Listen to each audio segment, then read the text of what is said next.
welcome to Polish with Ray. I'm Rachel and today I'm going to be sharing with you polishes that I have backups of. So a backup, if you weren't aware, is a polish that you have multiples of, multiple bottles of the same nail polish. And if you had a collection of like 20 polishes and there was a polish that, you know, you had a fill line like halfway down the bottle, like of course it would make a lot of sense to have a backup of your favorite nail polish color. But when you have a collection that's as big as mine, it's about 1,000 polishes, I don't truly need a backup of any polish because the chances that I'm going to finish an entire bottle when I have so many polishes in my collection is pretty slim. But you know, there are just polishes sometimes that you, like when you put them on or when they release, you just know. You know the minute it's on your nails, like I never want to be without this polish. So I do have a few polishes here that I have repurchased after experienced the beauty and magic of having it on my nails. And I'm going to be sharing with you what those polishes are today. I don't actually have too many backups. I thought I had more, but I only have 8 backups. And I guess it's worth mentioning that there are some polishes in my collection that I do find myself consistently re-wearing and reaching for year after year, but I don't feel compelled to buy a backup bottle of those polishes because they're from brands that keep those polishes in stock on their site at all times. Brands like Stella Chroma and KB Shimmer and Bluebird Lacquer, there are several others too. Just keep a good stock of their site releases on their website, so for those, I'm not planning to buy a backup until I'm like, you know, really am about to run out of that polish. So these backups are all pretty much, I think, yeah, they're all polishes that were from brands that are limited edition. They like release something and then who knows if they're ever going to release it again, or they were from limited edition like collaborations like Polish Pickup or Hella Handmade Creation, something like that. Okay, so the first polish that I have a backup of comes from Maiden Polish, which if you didn't know has split up into 2 brands now. They're now Beau Rev and also Monarch Lacquer. And the polish is Maiden Mindfreak. Mindfreak has a deep orange jelly base, and then it has these beautiful multi-chrome flakies packed in there that shift copper to gold to green. So pulling out this one for this video like inspired me to make it my next manicure, so I've got it pulled. As soon as I'm done filming, I am gonna go put on Mindfreak. It just has the most beautiful, rich, deep, dark, vampy orange base. For me, it's perfect for spooky season, and the way that those multi-chrome flakes pop in that dark base, it's just, I mean, it's unlike anything else for me. I know Monarch Lacquer released something kind of similar, and I think a few other brands have as well, but Mindfreak still, for me, is like the top. It's the best. I haven't purchased anything that I feel like is a potential dupe because I'm not interested. I love Mindfreak so much that I am happy to have 2 bottles. I also recently purchased a backup of a Stella Chroma polish. This is Corporate Magazine's Still Suck. By the way, I don't think I mentioned that the Maiden Polish was a Polish Pickup exclusive, and so is this Stella Chroma. So Corporate Magazine Still Suck is a kind of like dingy, avocado-y green. It's got a lot of yellowing in that green base, and it has a beautiful gold shimmer that maybe shifts to green. I feel like I'm seeing that. Gold flakes and then holographic as well. So when this initially released, I got it in PR, I swatched it, and then when it came back last year for Polish Pickup Rewind, or this year I guess, I had to get another bottle. It's one that I've worn 3 or 4 times, so I feel like I'm definitely justified in having a backup bottle of it. My original bottle has a pretty good fill line. And I just feel like I don't see a whole lot of polishes like this with the kind of components that this has in it. Like that base, that green base is really opaque and beautiful in 2 to 3 thin coats. And I feel like it has so many different components in it between the gold flakies, the shimmer, and the hollow flakes. And even though it has so many things going on and it's so interesting, it doesn't conceal the beauty of that really interesting green base. I also am just coming to realize I love the shade of green. I've got on kind of like a chartreusey green mani on right now, and I'm just not crazy about it. I wish it was just a little brighter like this Stella Chroma. Next, I have a few Cuticula backups. This one is called Cuticula Gloom. Gloom has a more muted blue base. It's got white hex glitters, white micro glitters, purple metallic hex glitters, purple circle glitters, purple micro glitters. It's got rose gold and purple metallic flakes as well. Okay, so the swatches I'm sharing with this one are of the polish called Bloom. This one was a PPU remix polish that Cuticula did. They like mentioned doing that, and then I don't think they've like really continued, which is a shame because they have so many incredible polishes in general, but some of their PPU releases, oh. So like I said, the original polish was called Bloom, and it's just like a brighter version of this polish. So I don't know if this was like an oops batch or if they decided to bring it back, but just slightly, you know, change it a little bit.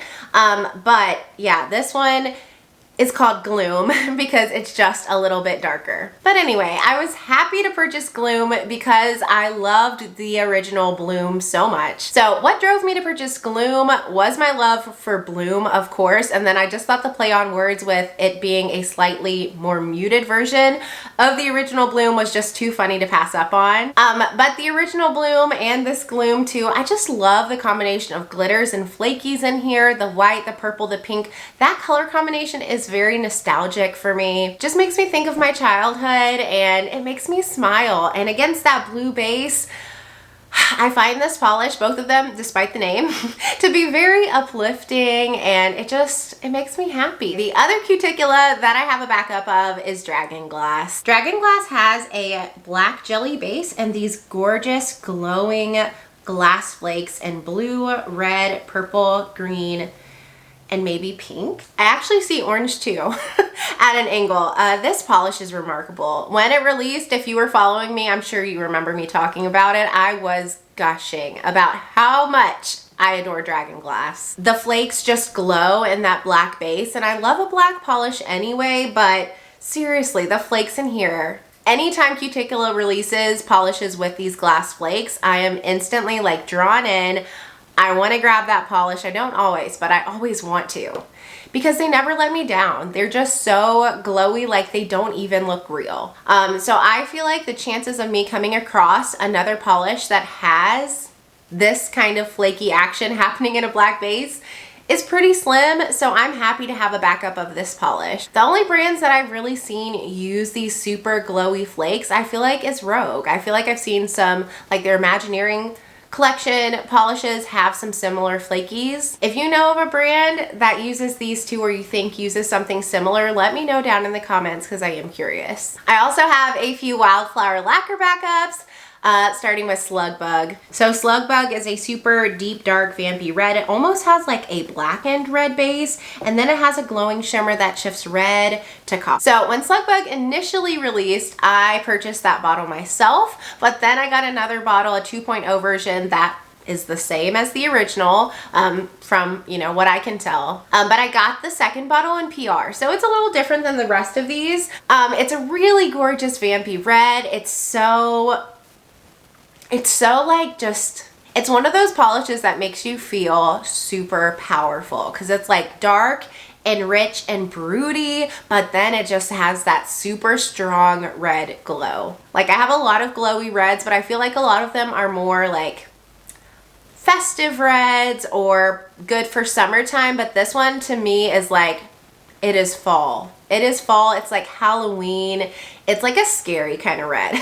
And then the other Wildflower that I have a backup of is Butterbean. Butterbean has like a white or light gray base, it's got linear holographic pigment and then shimmer that shifts red to copper to gold to green. So this is another one that to me is completely justified having a backup of. I think I've worn my original Butterbean 3 or 4 times, so I feel happy with my decision to buy this again. I will say I've come across polishes since purchasing this backup and my original that like feel kind of similar. There was one from Nailed It that didn't have linear holo, but it had holographic flakes called Aurora that I ended up destashing. So I don't know that this one is like, I need a backup of it because it's so super unique. It's more that it's really well formulated. I enjoy having it on my nails, and I just think it's like kind of a staple color. These light colors I will wear any time of year. I adore Butterbean. Last, I have a couple Bee's Knees Lacquer backups, starting with Doomicorn. Doomicorn is a really beautiful mid-toned purple base, and it has intense shimmer that shifts green to like an aqua to blue. Doomicorn, Doomicorn, Doomicorn. You either love it or you don't. I feel like I've heard a lot of people hating on Doomicorn a little bit here lately. I obviously don't hate it. I got a backup of it, and I think I purchased my backup the month it released. Like as soon as I swatched it, I wanted another bottle. It's just really beautiful, soft, ethereal. It is very sheer, and I feel like other things have come out that are kind of similar here recently. So if you can't get your hands on this one, I would not recommend that you go out and spend like so much money. Some people charge so much for these limited edition shades, but I don't think it's one that you need to like hunt down or pay a lot of money for. It sure is beautiful, but in hindsight, this is the one that I feel, other than Cuticula Gloom, this is the one I feel like was the least necessary backup. Like I did love it when I swatched it, but I haven't worn it again since then. I've only had it on to swatch, so part of me is like, should I destash Doomicorn? I kind of don't want to. Like, I really do love it, but if I'm not wearing it, then I don't know. One that like stuck out in my head, by the way, that is kind of similar to Bee's Knees Lacquer Doomicorn is Polished for Days Lush. Just doing like a quick little comparison. Lush has a pinkier base, and then its shimmer shifts blue. It doesn't have the same kind of green glow that Doomicorn has, but they're pretty close. And then my final backup bottle is of Bee's Knees Lacquer, A Lion with a Thorn in Its Paw. This one has kind of like a denim-y, more muted blue base, and it's got shimmer that shifts red to copper to gold to green and holographic flakes. This polish is iconic. It's iconic, and I'm so glad I have my backup. I actually wore this last week. It was like a couple manicures ago, so it's super fresh on my mind. That was like the 3rd or 4th time I've worn it, and I loved it just as much as I have every single time I've worn this polish. It is glowy. It is so sparkly in the sun, and the shimmer, the red, the gold, the green looks incredible against the blue base. I wore it on a day that was really sunny, that I was gonna be outside a ton, and I just seriously was staring at my nails the entire day. So again, I wouldn't recommend spending a ton of money to get your hands on this shade. I don't think it's worth that. These kind of finishes, the shifty shimmer with the holographic flakes, are super popular now, and I feel confident that you could find something similar from another brand. But there is a reason why the Lion with a Thorn in Its Paw polishes are so popular, why there's been so many cousins and siblings released at this point. It's because this polish is remarkable, and I love it. So those are all the polishes that I have backups of. I'm really curious to know if you have any of these polishes and if you love them too, or if you hate them and you destashed them. I'd love to know that as well. I'd also like to know, are there polishes that you have backups of? Are you super against backups? And I think I'm probably gonna purchase a few more backups. For Wildflower Lacquer's Winter Rewind, I have to get a backup of Buenos Amigos, which is like Good Friends or something. They're bringing back Buenos Amigos, which was an HHC Hella Handmade Creations polish.